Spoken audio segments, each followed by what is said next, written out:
Last video में मैंने explain किया था अबाउट द अर्ली ह्यूमंस कि पहले के लोग कैसे जीते थे।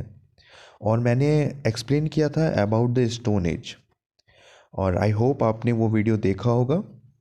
और आज की इस वीडियो में मैं आपको एक्सप्लेन करूँगा चैप्टर इंडस वैली सिविलाइजेशन। यार, ये इंडस वैली सिविलाइजेशन का मतलब क्या है? तो चलिए सबसे पहले मैं आपको बताता हूँ कि इंडस वैली सिविलाइजेशन का क्या मतलब है। इंडस इंडस एक रिवर का नाम है जो कि करेंटली पाकिस्तान में है। वैली का मतलब होता है दो पहाड़ों के बीच जो खाई रहता है उसे वैली कहते हैं। और सिविलाइजेशन सिविलाइजेशन वैसे लोगों सिविलाइज्ड लोग वैसे लोगों को कहते हैं जो जिसे पता हो कि करना क्या है कोई भी चीज़ को, जिसे कि हर चीज़ के बारे में थोड़ी थोड़ी जानकारियाँ होती है, वो सिविलाइज्ड कहलाते हैं। आई होप आपको ये हेडिंग क्लियर हो गया होगा इंडस वैली सिविलाइजेशन का क्या मतलब है। तो इंडस एक रिवर का नाम है, वैली दो पहाड़ों के बीच के रास्ते को वैली कहते हैं, और सिविलाइजेशन जो उस वक्त के सिविलाइज्ड सोसाइटी था उसके बारे में। तो इस चैप्टर में हम लोग इंडस वैली सिविलाइजेशन के बारे में पढ़ेंगे। तो चलिए अब हम लोग लाइन बाय लाइन एक्सप्लेनेशन देखते हैं। A highly developed and organized society is called a civilization. A civilization refers to a society, its culture and lifestyle in a particular place in the world for a specific duration. Again यहाँ पर civilisation का मतलब explain किया गया है, तो आइए समझते हैं। A highly developed and organized society is called a civilization. जहाँ पर बहुत ज़्यादा हाईली डेवलप्ड रहे और पूरा ऑर्गेनाइज्ड सोसाइटी रहे उसे हम लोग सिविलाइजेशन कहते हैं। The world's first civilization were the product of settled way of life and economic stability as a result of successful farming and regular food supply. The earliest civilization had a common feature. They all developed near rivers. Look at the map given on the page 34. The map shown four such civilizations along the river where they flourished. आप आज के ज़माने में civilized किन्हें बोलोगे? आप आज के ज़माने में सिविलाइज्ड उन्हीं को बोलोगे जो जिसके पास बहुत पैसा है, जो पढ़ा लिखा है और एक पोजीशन है सोसाइटी में, उन्हें आप बोलोगे कि ये सिविलाइज्ड है। बट पुराने समय में, बहुत पुराने समय में सिविलाइज्ड लोग उन्हीं को कहा जाता था जो लोग सेटल्ड लाइफ गुजारते थे। Settled life in the sense कि वो फार्मिंग करते थे, उनका एक परमानेंट घर हुआ करता था और उनका जो रेगुलर फूड सप्लाई चलता रहता था, तो वैसे लोगों को सिविलाइज्ड लोग बोला जाता था पुराने समय में। और ऐसा माना जाता है कि पुराने जितने भी सिविलाइजेशंस हुए वो सब में एक कॉमन फीचर था। वो कौन सा कॉमन फीचर था? वो कॉमन फीचर ये था कि वो पुराने जितने भी सिविलाइजेशन हुए वो सभी नदी के किनारे हुए। जैसा कि आप इस इमेज पर देख रहे हो, सबसे जो वेस्ट साइड है वो है रिवर नाइल, रेड सी के बगल में ये है रिवर नाइल। यहाँ पे भी सिविलाइजेशन हुआ। फिर यहाँ पर टिग्रिस, यहाँ पर भी सिविलाइजेशन हुआ। फिर यहाँ इंडस वैली सिविलाइजेशन जिसके बारे में अभी हम लोग पढ़ेंगे, यहाँ पर भी सिविलाइजेशन हुआ जो कि नदी के किनारे था। और फिर है यहाँ पर चाइना के पास येलो रिवर जो चाइना के पास है, वहाँ पर भी सिविलाइजेशन हुआ, जो कि ये सभी अर्लीस्ट सिविलाइजेशन थे और ये सब नदी के ही किनारे हुए हैं। तो ये सब नदी के ही किनारे क्यों बसे उसके बारे में अब हम लोग पढ़ते हैं। The Egyptian civilization developed along the river Nile valley. The Mesopotamian civilization developed along the banks of Tigris and the Euphrates. The Indus Valley civilization developed on the bank of the river Indus, and the Chinese civilization developed in the Wang Ho Valley. River valleys became the cradle of this civilization as the river provides fertile soil for civilization to develop. यहाँ पर cradle का मतलब होता है पलना। पलना जिसमें जब बच्चा छोटा रहता है तो उसे पलना में रखा जाता है और उसकी माँ उसको झुलाती है पलना में। तो यहाँ पर भी यही कहा गया है, river valley became the cradle of this civilizations as the river provide fertile soil. River जो है वो फर्टाइल सॉइल प्रोवाइड करता था उस वक्त के सिविलाइजेशन लोग को to develop. When rivers flooded the bank, और जब बाढ़ आ जाती थी नदी में, they left behind deposit of fine slate, और जब बाढ़ आती थी तो वो अच्छी अच्छी मिट्टी जो होती थी वो नदी के किनारे बिछ जाती थी बाढ़ के कारण, which made it possible for farming to produce abundant crops, और फिर जब वहाँ पर खेती होता था तो बहुत अच्छा क्रॉप निकलता था। Flood water was used to irrigate field in the dry season. और जब गर्मी का मौसम होता था तो उसी नदी के पानी से पानी पटाने का भी काम आता था।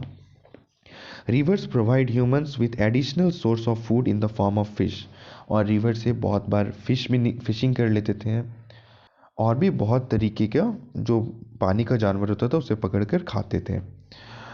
Rivers also served as waterways for the transportation of people and goods from one place to another. Rivers also served as waterways for the transport of people and goods from one place to another. तो जब वहाँ पर लोग खेती कर लेते थे तो जो बचा हुआ अनाज था उसे अगर एक जगह से दूसरी जगह ट्रांसपोर्ट करना होता था तो वो रिवर के थ्रू ही कर देते थे। आई होप आपको अब ये क्वेश्चन का आंसर मिल गया होगा कि जितने भी पुराने सिविलाइजेशन होते थे वो नदी के ही किनारे क्यों होते थे। तो चलिए अब यहाँ पर कुछ दिया है सिविलाइजेशंस के बारे में, तो उसे पढ़ते हैं। Civilizations. The concept of civilization is closely connected to cities.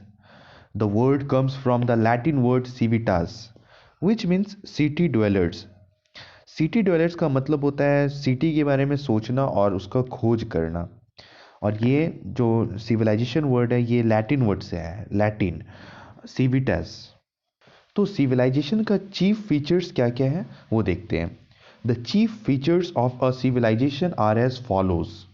The chief features of a civilization are as follows. तो अब हम लोग मेन फीचर पढ़ेंगे सिविलाइजेशन के बारे में कि सिविलाइजेशन में क्या क्या होता है। तो पहला है अर्बन सेटलमेंट। अर्बन का मतलब होता है शहरी, शहरी सेटलमेंट, शहरी व्यवस्था। दूसरा है स्पेशलाइजेशन इन वेरियस क्राफ्ट्स। तीसरा है trade between different cities. Trade का मतलब होता है बिजनेस बिटवीन टू सिटीज़, दो शहरों के बीच में जो बिजनेस होता है। Application of technology which gave people control over nature. पांचवा है script to record government orders and financial transaction. जो गवर्नमेंट का जो ऑर्डर है वो सबको लिखना, और फाइनेंशियल ट्रांजेक्शन जो भी पैसे का लेन देन हुआ है उसका लिखित लिखना। Division of society into social groups. फिर है emergence of some form of government to maintain law and order and collect taxes, taxes लेने की भी प्रथा होना।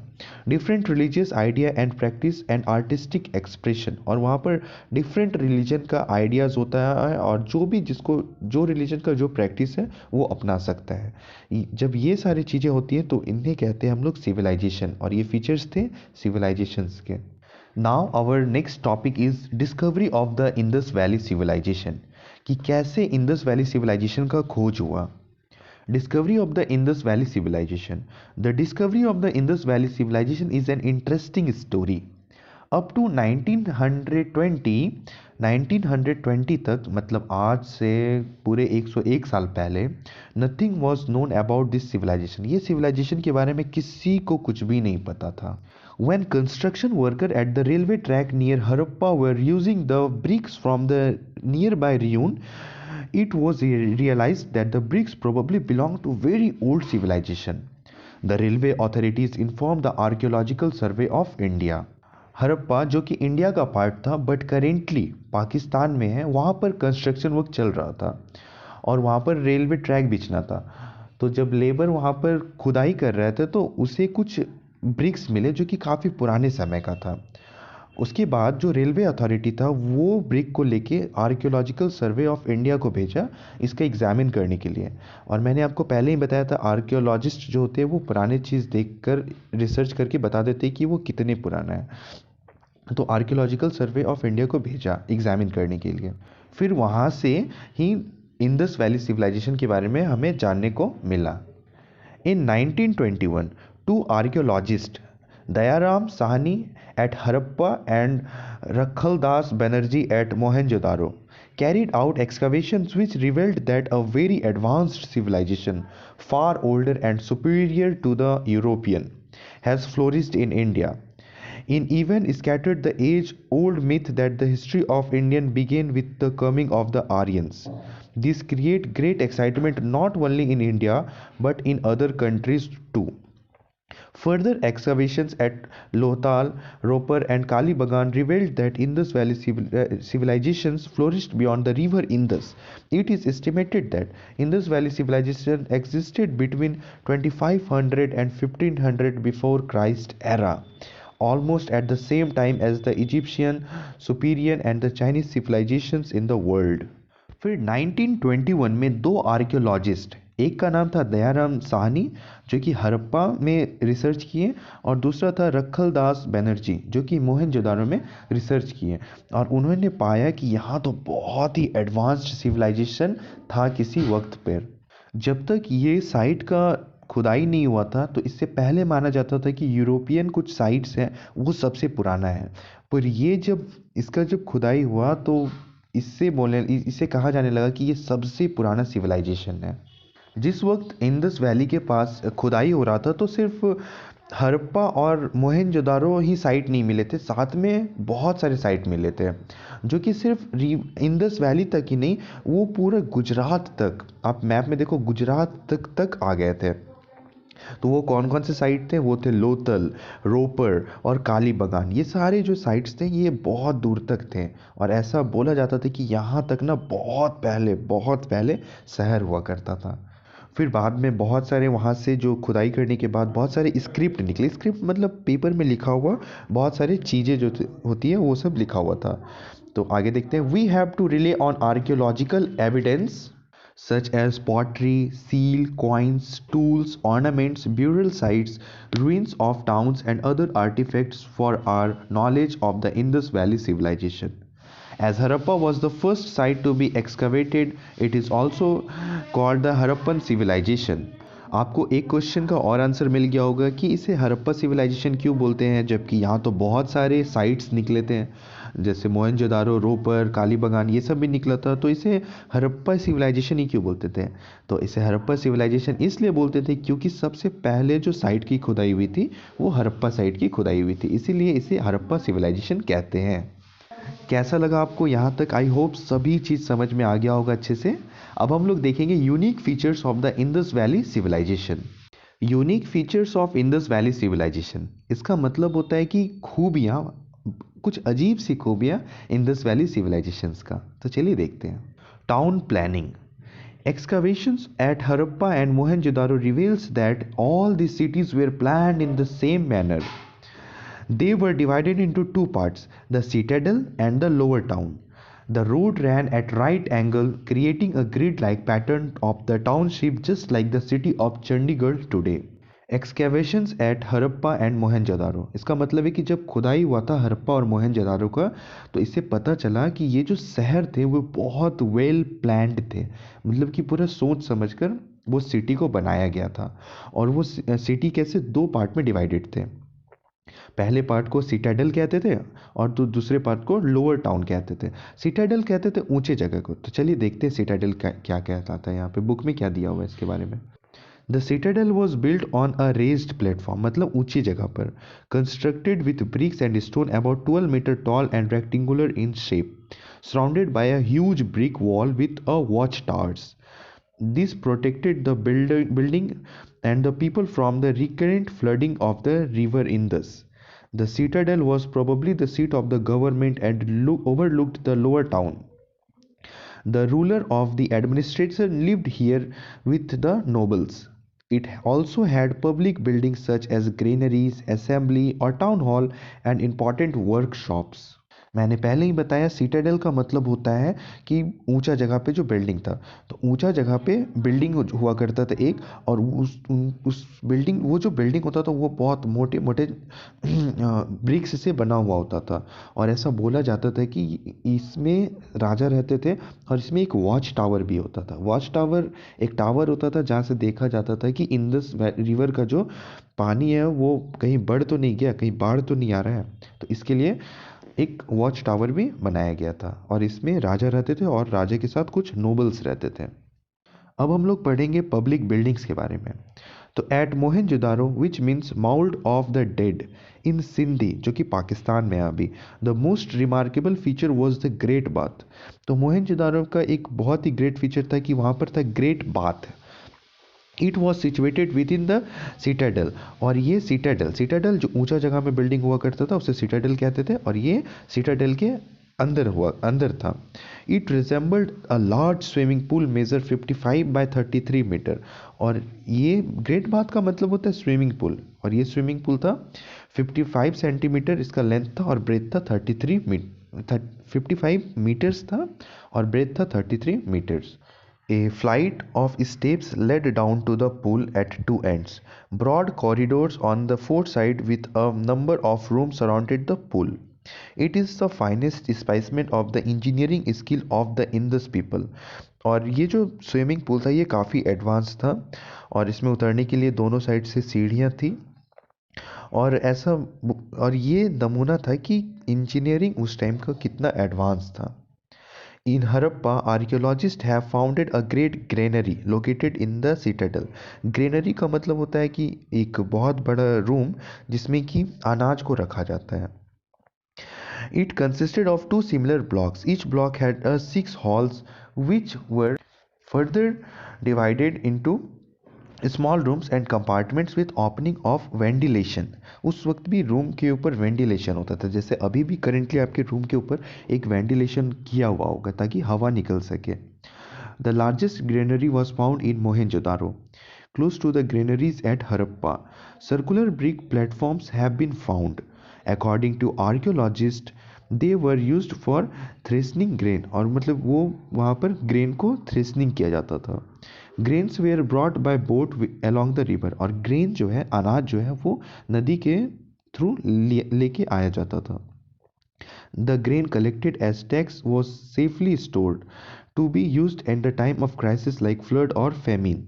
The granaries prove that the land was fertile as extra grain was produced and stored. Citadel में वो जो बहुत बड़ा ग्रेनरी हुआ करता था उसके अंदर ग्रेन्स रखे जाते थे और वो सारे ग्रेन्स जो थे वो रिवर के थ्रू लाया जाता था और इसे स्टोर इसलिए किया जाता था ताकि जब भी कभी फ्लड आए या फैमिन आए, फैमिन का मतलब होता है भूखमरी, तो फ्लड का मतलब होता है बाढ़ और फैमिन का मतलब भूखमरी आए तो उसमें ये जो स्टोर्ड ग्रेन है उसको यूज़ किया जा सके। आप देख रहे हो ना कि उस वक्त आज से कितने साल पहले कितना एडवांस्ड ये सब का सिस्टम था। Town hall, a huge structure almost 70 metre long and over 23 meter wide and walls about 1.5 meter thick has been excavated in Mohenjodaro.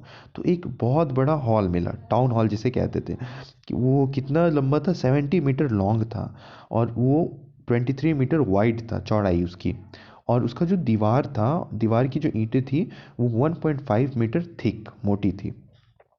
It has 20 pillars made of burned brick और इस टाउन हॉल में 20 pillars था जो कि जले हुए ईंटे का बना हुआ था। जला हुआ ईंटा मजबूत होता है इसीलिए उस ईंटे से बना हुआ था। Arranged in 4 row of 5 each और 4 रो था 5 उसमें वो पिलर डाली हुई थी। Archaeologists believe that this great hall may have been used as an assembly hall, a town hall or probably as a hall for cultural show। और archaeologist बताते हैं कि ये जो हॉल है यहाँ पर कोई मतलब कल्चरल प्रोग्राम होता था या फिर ये कोई असेंबली हॉल था। अब हम लोग पढ़ेंगे रेसिडेंटल एरियाज एंड हाउस की वहाँ के जो लोग होते थे उस वक्त ये वो लोग कैसे घर में रहा करते थे। Residential areas and area and houses below the Citadel, Citadel ऊंचे जगह पर जो घर हुआ करते थे उसे सिटाडेल कहते थे और उसके नीचे वाले को लोअर टाउन कहते थे। तो बिलो द सिटाडेल, सिटाडेल के जो बिलो नीचे है was the residential area of the town where the merchant, artisan and craftsmen lived.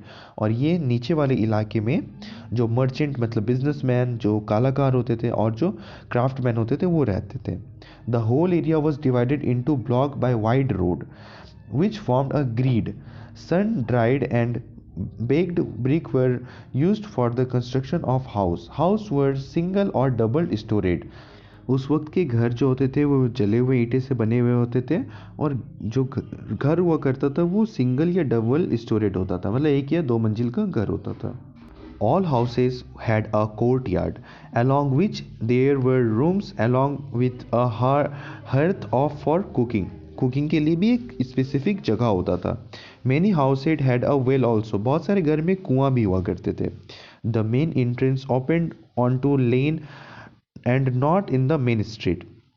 और जो घर का जो निकास होता था, घर से जो निकलते थे लोग तो वो एक गली से निकलते थे, फिर वो गली जो है वो मेन रोड से कनेक्ट होती थी। In order to keep out dust and for privacy. Roofs were flat and made of wood. Roof जो होता था वो फ्लैट होता था और वो लकड़ी का बना हुआ होता था। Each house had its own bathroom, और उस वक्त घर पे भी हर घर पर एक बाथरूम हुआ करता था विथ ड्रेन्स, नाली के साथ, which were connected to the main drain in the street, और वो नाली मेन स्ट्रीट में कनेक्ट होता था। अब तो आप इमेजिन करके देख लो कि उस वक्त के लोग कितने एडवांस हुआ करते थे, कितने एडवांस, कि उन लोगों को पता था कि डस्ट से भी दूर रहना है, ड्रेनेज सिस्टम भी ज़रूरी है, बाथरूम भी ज़रूरी है घर पर। तो सोच लो कैसे थे उस वक्त के लोग। अब हम लोग पढ़ेंगे इंडस वैली सिविलाइजेशंस के जो लोग थे उनका गली कैसा हुआ करता था। तो स्ट्रीट्स के बारे में, the streets and lane ran straight from north to south and east to west, cutting each other at right angle. They were 4 to 10 metre wide, 4 से 10 मीटर वो चौड़े हुआ करते थे। Roads were paved and were suitable for movement of bullocks cart, और road ऐसा बना हुआ था उस वक्त का जिससे कि मतलब बैलगाड़ी जो है वो आराम से चल सके। ruins of lamps post suggest that there were street light, और अभी जो है ruins मतलब होता है कि नष्ट किया हुआ लैम्प पोस्ट मतलब जहाँ पर लैम्प जलते थे। ये बताता था कि उस वक्त का स्ट्रीट लाइट कैसा होता था। Dustbins were provided at regular interval to keep the road clean, और साफ सफाई करने के लिए रेगुलर डिस्टेंसेस पर डस्टबिन भी लगाया हुआ था उस वक्त के ज़माने में। आई होप आपको इंडस वैली सिविलाइजेशन के बारे में पढ़कर बहुत मज़ा आ रहा होगा और अब बहुत सारे नॉलेज आप गेन कर रहे होगे इस वीडियो के थ्रू। तो चलिए अब हम लोग आगे देखते हैं अपना नेक्स्ट टॉपिक। ये है डक यार्ड। डक यार्ड का क्या मतलब होता है समझते हैं। डॉक यार्ड ऐसे जगह को बोलते हैं जहाँ पर सीप बनाई जाती है या फिर मरम्मत की जाती है। जो बड़े बड़े शिप होते हैं ना, उसे बनाई जाती है या मरम्मत की जाती है, वैसे जगह को बोलते हैं dockyard. Dockyards. A brick dockyard connected to the channel to the Gulf of Cambay was discovered at Lothal in Gujarat. तो एक डॉकयार्ड को डिस्कवर किया गया जो कि वहाँ से नाव बनकर गुजरात के जो समुद्र है ना वहाँ पर सीधा निकलता था। एक ऐसा बनाया गया था वहाँ पर dockyard. Lothal was the major port of the Indus valley civilisation. Lothal जो था वो मेजर पॉर्ट था। पॉर्ट का मतलब जहाँ पर नाव आकर रुकती है। It has facilities for repairing ships and indicates the presence of overseas trade link with other countries। और यहाँ ये जो डॉकयार्ड है जो कि लोथल में पाया गया था, यहाँ पर मतलब ऐसा है कि यहाँ पर शिप का रिपेयरिंग किया जाता था और इससे ये पता चलता था कि जो ट्रेड होता था, ट्रेड मतलब बिजनेस होता था, तो वो एक देश से दूसरे देश के बीच में होता था। अब हम लोग पढ़ेंगे ड्रेनेज सिस्टम के बारे में। ड्रेनेज मतलब नाली कह लो आप, ड्रेनेज सिस्टम न कि नाली का कैसा सिस्टम था। Another striking feature of the Indus town was their drainage system. It was the best drainage system known to the world in ancient time. और इस ड्रेनेज सिस्टम को दुनिया का सबसे बेस्ट ड्रेनेज सिस्टम माना जाता है एंशिएंट टाइम का, पुराने वक्त का। Drains were constructed on the either side of the road, और रोड के दोनों साइड ड्रेनेज था मतलब नाली थी। Connected to the small drains coming from each house, और वो जो छोटे छोटे नालियाँ थी जो घर से निकलती थी उससे कनेक्ट करता था। They were linked with bricks and were covered with slab of stone. और आप सोच लो कि उस वक्त की जो नालियाँ हुआ करती थी वो ढकी रहती थी। बट आजकल की नालियाँ क्या ढकी रहती है आपके शहर में? मेरे शहर में तो नहीं है। मेरे शहर में खुली नालियाँ भी हैं, कुछ कुछ जगह ढकी है, बट मैक्सिमम जगह खुली हुई है। बट इंडस वैली के टाइम पर उस वक्त जो नालियाँ हुआ करती थी वो ढकी हुई रहती थी। Which it could be removed in order to clean them, और जब क्लीन करने का ज़रूरत रहता था तो उसे हम लोग रिमूव भी कर सकते थे उस वक्त के लोग। This shows that the dwellers had a great concern for health and sanitation. इससे हम लोग को ये पता चलता है कि जो टाउन का प्लानिंग करते थे जो लोग, वो कितने मतलब कंसर्न थे, कितने वो चिंतित थे हेल्थ और सैनिटेशन, साफ सफाई को लेके। तो ये था ड्रेनेज सिस्टम। आई होप आपको यहाँ तक बहुत अच्छे से समझ में आ रही होगी चैप्टर। इसके बाद हमारा जो टॉपिक है वो है लाइफ ऑफ द पीपल। उसके बाद हम लोग लाइफ ऑफ द पीपल पढ़ेंगे कि इंडस वैली सिविलाइजेशन के लोग कैसे रहते थे। उसके बाद हमारा चैप्टर खत्म। तो चलिए अब हम लोग स्टार्ट करते हैं। We do not know much about the social and political life of the Indus people. हम लोग को कुछ ज़्यादा पता नहीं है वो लोग कैसे रहते थे और उनका पॉलिटिकल लाइफ क्या था। We can only guess that there are some kind of different types of people who lived in the lower town area and those who lived near the citadel। हम लोग को ज़्यादा तो नहीं पता बट हम लोग गेस कर सकते थे कि जो लोअर टाउन पीपल थे वो कैसे रहते थे। मैंने आपको पहले ही बताया लोअर टाउन पीपल में वो लोग रहते थे जो लोग बिजनेसमैन थे, क्राफ्टमैन थे, आर्टिशियंस थे। और सिटाडेल में कौन रहते थे? सिटाडेल मतलब ऊंचा जगह पर कौन रहता था? जो राजा रहते थे। तो इसमें देखेंगे हम लोग, बस गेस करेंगे कि कैसे वो सब रहते थे। They were divided into occupational groups. The nobility comprises the king and his nobles. तो जो लोग रहते थे वो डिवाइडेड थे ऑक्यूपेशनल ग्रुप में, अपने काम के अनुसार में ग्रुप बैठा हुआ था। तो जो नोबिलिटी थे, नोबिलिटी मतलब जो बहुत बड़े बड़े लोग थे जैसे कि किंग और उसके nobles, nevertheless there must have been some controlling authority, otherwise the uniformity of the town plan, standardizations of weights and measures, collection of taxes and grains would have been impossible. The Indus people in the Indus people had many different occupations। अलग अलग तरीके के वो काम करते थे। कैसे काम? They were farmers, weavers, potters, metal workers, toy makers, jewelers, stone cutters and traders। We would probably get a better idea about their social and political life once the script is dispersed। dispersed का मतलब होता है कि अभी जो वो written text था वो अभी तक उसका हम लोग सॉल्यूशन नहीं ढूंढ पाए कि वो लिखा हुआ क्या है। उनकी भाषा को अभी तक हम लोग समझ नहीं पाए हैं। तो जब एक बार डिस्पर्ड हो जाएगा कि वो क्या है, गुत्थी सुलझ जाएगी, तो हम लोग को पता चल जाएगा कि कैसा ज़िंदगी था उस वक्त के लोगों के। अब हम लोग देखते हैं ड्रेसेस एंड द ऑर्नामेंट्स की ड्रेस कैसा हुआ करता था। The spindles found in the excavation revealed that the Indus people new the art of spinning and webbing. Spindle मतलब होता है चरखा, चरखा जैसा। तो चरखा जैसा जिससे कि कपड़ा बनाया जाए। तो the spindle found in the excavation revealed that the Indus people new the art of spinning and webbing. तो जब खुदाई हो रही थी तो हमें ये एक चरखा मिला जिससे कि हमें ये पता चलता है कि वो लोग स्पिनिंग करने और वेविंग करने के लिए जानता है, कपड़ा बनाने के लिए। They were perhaps the first people to cultivate cotton. और ऐसा माना जाता है कि वो पहले लोग वही थे जिन्होंने कॉटन को कल्टिवेट किया था, उपजाया था। दे वर कॉटन एंड वुलन क्लॉथ्स। और वो लोग कॉटन और वुलन क्लॉथ्स पहनते थे। Men wore a piece of cloth round their waist and a shawl over their shoulders।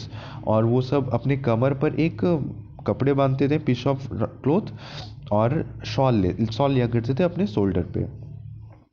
While women were skirts. और उस वक्त की लड़कियां औरत थी वो सब स्कर्ट पहनती थी।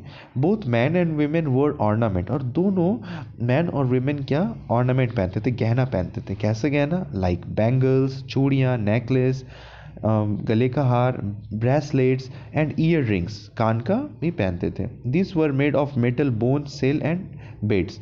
और ये सब जो था हुआ करता था, ये सब मेटल या बोन का ये सब का बना रहता था। Farming and cattle rearing. Farming करना और पशुओं को चराना, रियरिंग मतलब चराना। Agriculture was the chief occupation of the people. सबसे मेन ऑक्यूपेशन जो था वो था agriculture.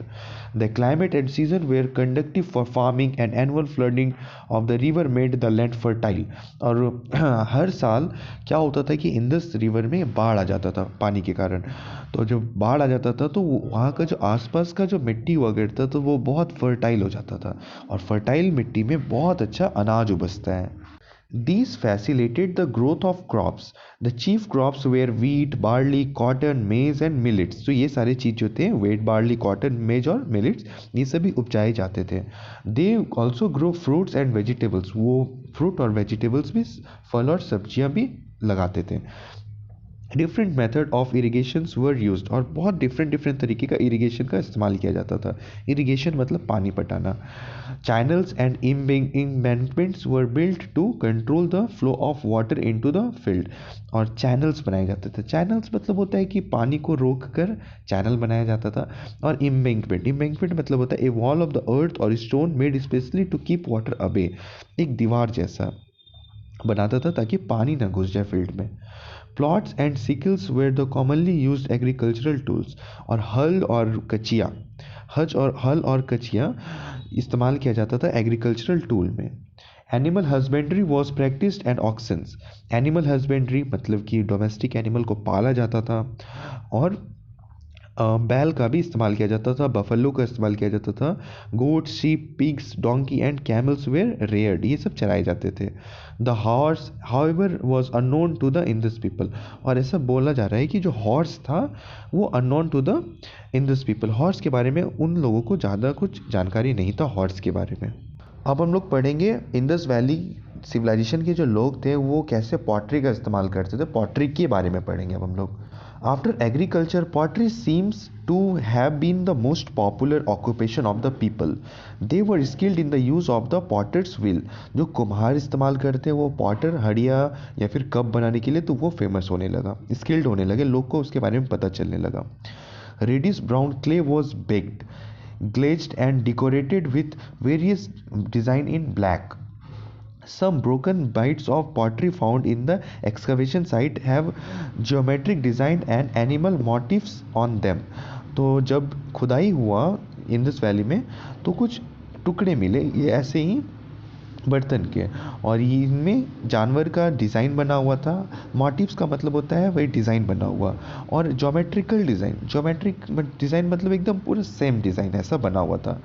They are evident of the excellent craftsmanship and artistic skill of the Harappan people.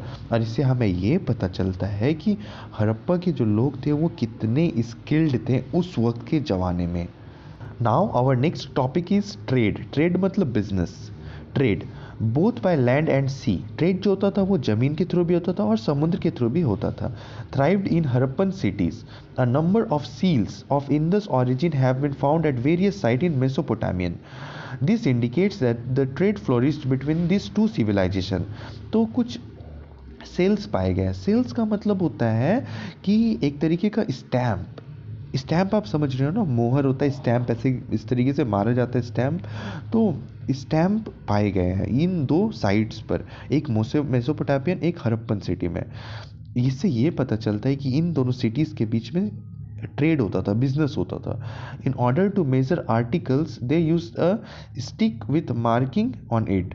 They also use various kind of weight and measures. और सामान को नापने के लिए वो स्टिक का इस्तेमाल करते थे, और बहुत तरीके का वेट और मेज़र करने का चीज़ें पाया गया है खुदाई के समय।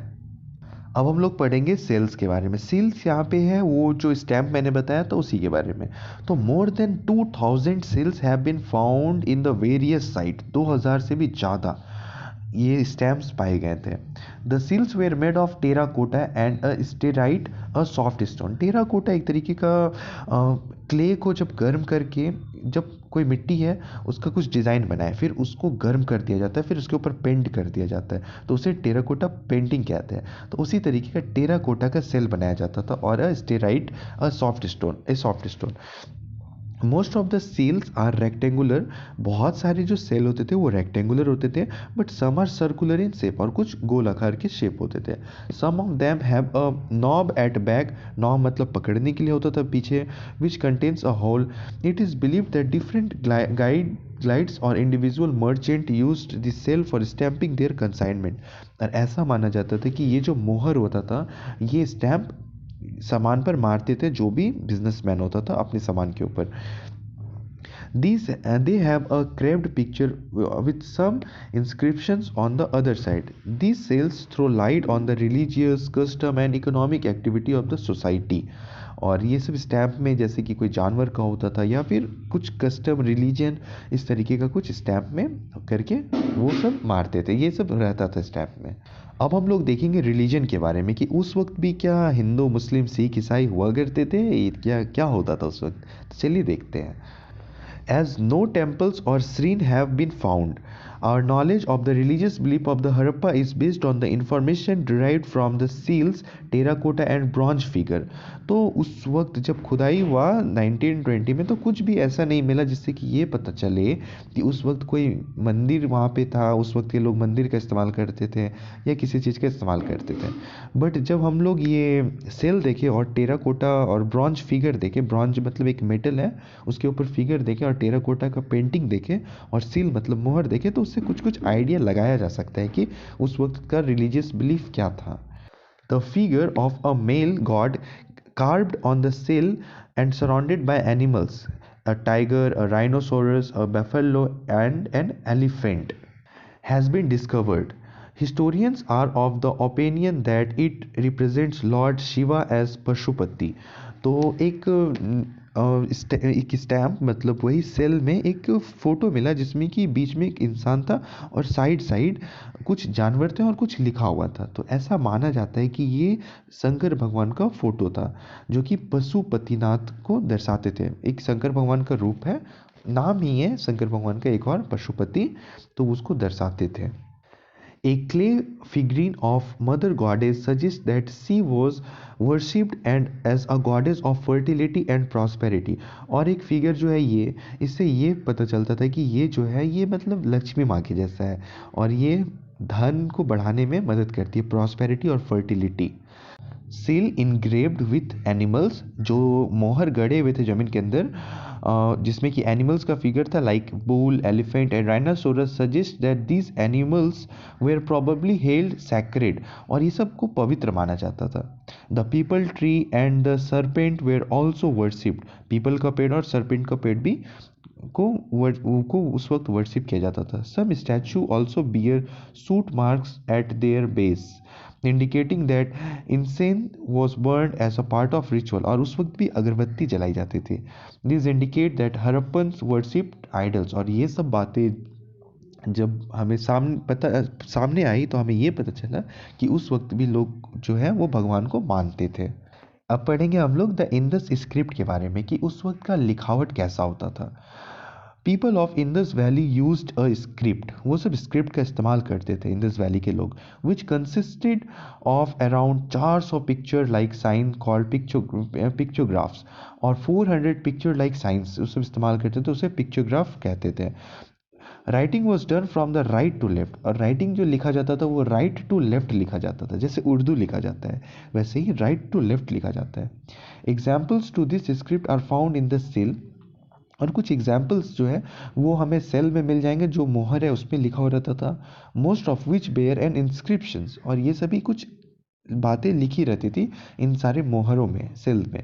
However the Indus script has not been deciphered yet, तो और अभी तक मतलब कि ये जो गुत्थी है इसे सुलझाया नहीं गया है कि ये लिखा गया क्या है. तो आई होप आपको ये इनका लाइफ के बारे में पता चल गया कि किस तरीके का ज़िंदगी जीते थे, क्या काम करते थे, कैसे कपड़े पहनते थे, कैसे बिजनेस करते थे, इनका रिलीजियस बिलीफ क्या था और ये क्या लिखते थे. ये सभी क्लियर हो गया. अब हमारा बस छोटा सा टॉपिक बचा है, डिक्लाइन ऑफ द सिविलाइजेशन. तो यहाँ तक हम लोग पढ़ लिए. अब हम लोग पढ़ते हैं decline of the civilisation. Decline का मतलब होता है कि यार सब कुछ सही ही चल रहा था तो फिर ये सब अचानक से गायब ही क्यों हो गए, और ऐसा क्या नाबत हो गया कि ये सब ज़मीन के अंदर चले गए. इनका डिक्लाइन मतलब ये ख़त्म कैसे हो गए, ये सिविलाइजेशन ख़त्म कैसे हो गया. The Indus Valley civilization flourished for about 1000 years with very few changes in lifestyle, custom and habits. ऐसा माना जाता है कि ये जो इंडस वैली सिविलाइजेशन था ये कुछ 1000 साल तक चला था, 1000 साल तक ये जिंदा था. Though this civilization began to decline by the 1500 before Christ era, but 1500 before Christ era के बाद ये डिक्लाइन करने लगा, ये ख़त्म होने लगा. The exact cause of the decline are not known, but ये ख़त्म क्यों हुआ ये तो आज तक किसी को नहीं पता चल पाया. However, historians have made various suggestions based on evidence included. But जो हिस्टोरियंस है वो बहुत सारी वजह देते हैं इस सिविलाइजेशन के ख़त्म होने का. तो वो कौन कौन से वजह है उसे पढ़ते हैं और इस चैप्टर को हम लोग कंप्लीट करते हैं. ऐसा माना जाता था कि natural calamities like earthquake and floods may have destroyed this civilisation, कि अर्थक्वेक आया होगा, बहुत भयानक भूकंप आया होगा और पूरे सिविलाइजेशन को तहस नहस कर दिया होगा. और दूसरा मानना है कि बहुत ख़तरनाक बाढ़ आया होगा और सभी को डुबाकर ले गया होगा. Change in the course of river Indus may have led to mass migration. Migration का मतलब होता है एक जगह से दूसरी जगह माइग्रेट करना, मतलब एक जगह से दूसरी जगह जाना, और मास मतलब होता है बहुत ज़्यादा मतलब मात्रा में. तो कहा जा रहा है changes in the course of the river Indus may have led to mass migration. तो रिवर इंदस जब अपना रास्ता बदली होगी नदी, तो लोग भी एक जगह से दूसरी जगह चले गए होंगे. और जो तीसरा वजह दिया जाता है वो ये है कि एपिडेमिक्स और फायर में have destroyed the city. Epidemics मतलब कि भुखमरी या फिर अचानक से जैसे कोरोना आया तो ये भी एक तरीके का पेंडेमिक है ना, एपिडेमिक है, महामारी है, तो ऐसा आया और सभी को ख़त्म कर दिया होगा। Foreign invasion probably of the Aryans may have led to its decline. और ऐसा माना जाता है कि जो आर्यंस आए थे ईरान से, वो ईरान से आए थे आर्यंस, ठीक है, इसके बारे में हम लोग नेक्स्ट चैप्टर में पढ़ेंगे। तो फॉरेन इन्वेशन, जो कि फॉरेनर अटैक किए थे, जो आर्यंस थे वो आ गए होंगे और यहाँ पर अटैक करके सभी को भगा दिए होंगे। और जो पांचवा रीज़न दिया जाता है वो ये है कि ecological changes due to deforestation may have led to the land becoming dry and uninhabitable. और फिर ये जो लास्ट रीज़न है वो ये बोला जाता है कि डिफॉरेस्टेशन के कारण इकोलॉजी में अनबैलेंस हुआ होगा और इतना सुखाव पड़ गया होगा कि जिंदा रहने के लिए भी अनाज नहीं उपज पाता होगा। और यही कारण है कि सारा कोई मर गया और ये जो सिविलाइजेशन है वो ख़त्म हो गया। So this was the whole chapter, the Indus Valley Civilization. I hope आपको ये चैप्टर बहुत अच्छे से समझ में आ गई होगी और आप अच्छे से पढ़ाई करें और एग्ज़ाम के लिए प्रिपेयर करें। मिलते हैं नेक्स्ट वीडियो में। Thank you so much.